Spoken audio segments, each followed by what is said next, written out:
January 5th, 2013. As you can see, I removed the motor again.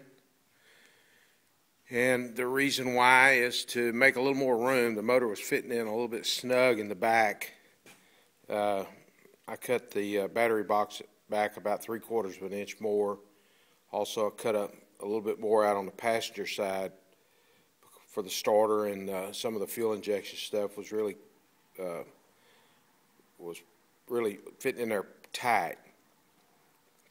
Also, I cut a hole out a little bit bigger on the inner fender on the passenger side so that I could remove the alternator. If I have alternator problems without this, I'd have to pull the engine to replace it. Also, there's a little bit of frame modification there. Some 1 inch or 1.25 inch square tubing that used to go to the top of the tower, the suspension tower, now goes to the bottom, so that that opening could be there. Plus, the alternator would not clear with that frame going up to the top of the tower, as it does on the driver's side, as you can see. That is my driver's side motor mount now. That's the passenger side mount for the 3S GE engine. This is the old mount for the Triumph engine. It's been notched out, as you can see, on both sides, so that the engine can sit down. The oil pan can clear the old motor mounts. I'm not using them at all. I really could probably just cut them out, but they are supporting the towers, the suspension on the front. The motor sits back behind the front end completely, and sits down in that hole to get it low enough so the hood will clear without modifying it.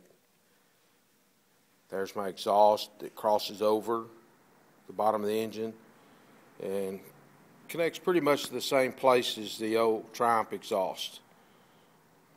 That is my transmission mount back there, modified for the Toyota transmission. This is my steering column that also has been changed. I did this several years ago. That's a Spitfire column, and this is a rack from a Mini Cooper, right-hand drive, and it's mounted in the upside down. If you get a left-hand drive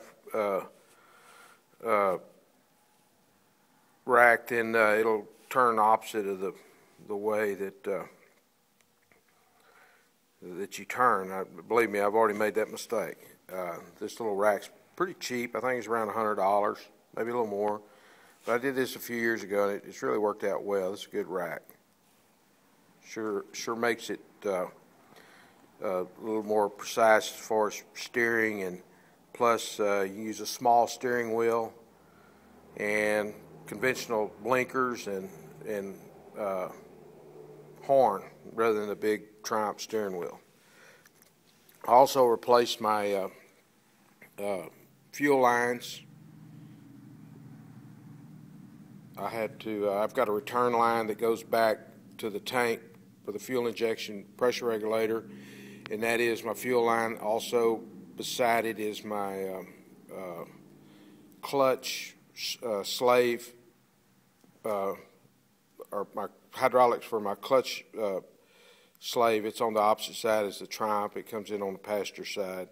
And also redid my brake lines. They were kind of in a mess. Cleaned them up a little bit. This is my ECU box.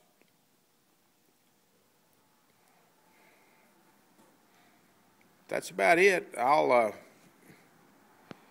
post another video, hopefully when I make a little more progress. Hope to put the engine in real soon and get the sheet metal guy in to start building my tunnel and fill in the firewall and build my tunnel. Thanks for watching.